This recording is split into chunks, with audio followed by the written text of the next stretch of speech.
প্রচার কাজ চালাবেন।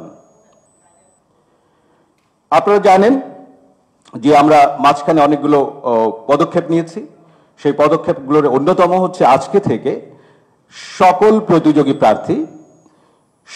প্রতিযোগী প্রার্থী আমি আবার স্ট্রেস করছি, তারা প্রত্যেকে তাদের স্বপরিচয়, স্বসংগঠনের পরিচয় প্রত্যেকটি হলে যে নির্বিঘ্নে তাদের প্রচার কার্য চালাতে পারবেন নির্বাচনী বাকি আচরণ বিধি মেনে।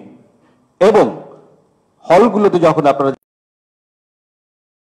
কিন্তু এখানে কোনো ধরনের প্রার্থীর তাদের প্রচারণা চালাতে, কোনো হলে যে প্রচারণা চালাতে অন্য কোনো রকম বাধা নিষেধ কাজ করবে না। আপনারা সবাই স্বাধীনভাবে এই প্রচার কার্য চালাতে পারবেন।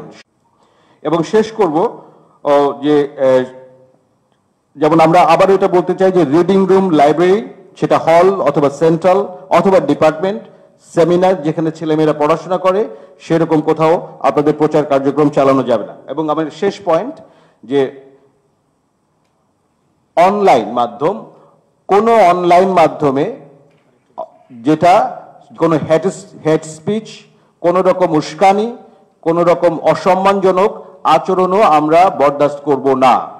এটি কোনো ধরনের বুলিং করা, কোনো ধরনের অসম্মান করা, এগুলো আমাদের যে বাংলাদেশের প্রচলিত আইন আছে, আচরণবিধি আছে, এমনকি তার বাইরে যদি কোথাও এরকম ভাবে আমাদের কাছে মনে হয় যে আপনি আপনার বক্তব্য কারোর অসম্মান করছে, নির্বাচনী পরিবেশকে ক্ষতিগ্রস্ত করছে, তাহলে তাকে আমরা তার প্রতি একই রকম ভাবে শাস্তিমূলক ব্যবস্থা গ্রহণে বাধ্য হব। তো আমরা শেষ করব এইভাবেই যে আসলে আমরা দেখানোর জন্য, শাস্তি দেওয়ার জন্য আজকে আমন্ত্রণ জানাইনি। এবং আমরা কোনোভাবেই এটা মনে করি না যে বিশ্ববিদ্যালয় বা আমরা এই রিটার্নিং অফিসারদের যে টিম, তারা আমরা সবকিছু একই রকম ভাবে রক্ষা করতে পারবো। এটা রক্ষা করতে পারবেন আপনারা। আরো যারা আছেন, যে প্রতিদ্বন্দ্বীরা আছেন, তাদের সবাই যদি আমরা একসাথে থাকি, এবং বিশেষ করে আমার এই বিশ্ববিদ্যালয়ের যে 40,000 শিক্ষার্থী আছেন, তারা যদি সবাই সতর্ক থাকেন, ভিজিল্যান্ট থাকেন, তাহলে আমরা সবাই সুন্দরভাবে এই নির্বাচনটা পরিচালনা করতে পারবো। আমার প্রধান চিফ রিটার্নিং অফিসার যেমনটা বলেছেন যে আসলে এই মুহূর্তে বাংলাদেশ একটা সন্ধিক্ষণে আছে, সারা বাংলাদেশ আমাদের দিকে তাকিয়ে আছে। আমরা ঢাকা বিশ্ববিদ্যালয়কে যেভাবে দেখেছি যে বাংলাদেশের জ্ঞান চর্চায়, গবেষণায় নেতৃত্ব দিতে, আমরা ঢাকা বিশ্ববিদ্যালয়কে যেভাবে দেখেছি সকল গণতান্ত্রিক আন্দোলন প্রতিরোধে, অন্যায়ের প্রতিরোধে নেতৃত্ব দিতে, ঠিক একই রকমভাবে বাংলাদেশের যে বর্তমান গণতান্ত্রিক বিনির্মাণ প্রক্রিয়া চলছে, সেই বিনির্মাণ প্রক্রিয়ায় নেতৃত্ব দেওয়ার প্রথম একটা এবং অন্যতম পদক্ষেপ হচ্ছে একটা সুষ্ঠুভাবে সৌহার্দ্যপূর্ণ পরিবেশে সম্প্রীতি রেখে, সম্মান রেখে আমরা এই নির্বাচনটি শেষ করব। ফলে সেই প্রত্যাশা থাকবে, সেই প্রতিশ্রুতি থাকবে যে আমরা বাংলাদেশকে দেখিয়ে দিতে চাই যে ঢাকা বিশ্ববিদ্যালয়ের শিক্ষার্থীরা সভ্যভাবে, সম্মানের সঙ্গে পরস্পরের সাথে একসাথে থেকে একটা গণতান্ত্রিক বাংলাদেশের স্বপ্ন তৈরি করতে সক্ষম।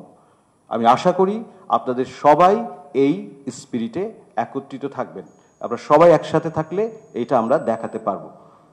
সবাইকে অনেক অনেক ধন্যবাদ। ধন্যবাদ মারুফ স্যার। একটা সুকুমার রায়ের মতো অনেক ভয় দেখানোর পর কিন্তু বলেছেন আমি তোমায় মারবো না। ব্যাপারটা আসলে ওরকম না। আমরা কঠোর অংশগুলো বলেছি, বাকিগুলো তো অবশ্যই আপনাদের জন্য অনুসরণীয়। এবং ইতিমধ্যে আপনারা খেয়াল করেছেন যে আমরা যে শব্দাবলীতে কথা বলি, অন্যান্য বিশ্ববিদ্যালয়গুলো সেই শব্দাবলীতেই পরের দিন কথা বলে। আমরা যেভাবে এটা সাজাই, অন্যরা সেইভাবেই সাজান। এটা কিন্তু আমরা কাউকে ছোট করছি না। তার অর্থটা হলো সবাই আমাদের দিকে তাকিয়ে।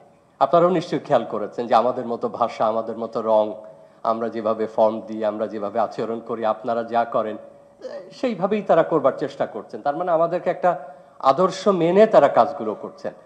অনুসরণীয় নীতিমালা আপনাদের কাছে আছে। আপনারা সবাই পরিণত মানুষ, আমাদের থেকে অনেক বেশি বোঝেন। এত বড় একটা অভ্যুত্থান যখন করতে পেরেছেন, একটা নির্বাচন কেন করা যাবে না?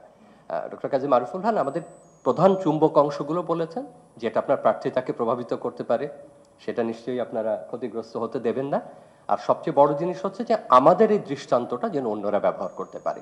অন্যান্য যেসব বিশ্ববিদ্যালয়গুলো আমাদের পরে করবেন, আর গণমাধ্যমের সামনে আমরা আছি, অতএব আপনারা ভালো হয়ে চলবেন, আমরা না দেখলেও ভালো থাকবেন, যাতে আমাদের কাজ কম হয়।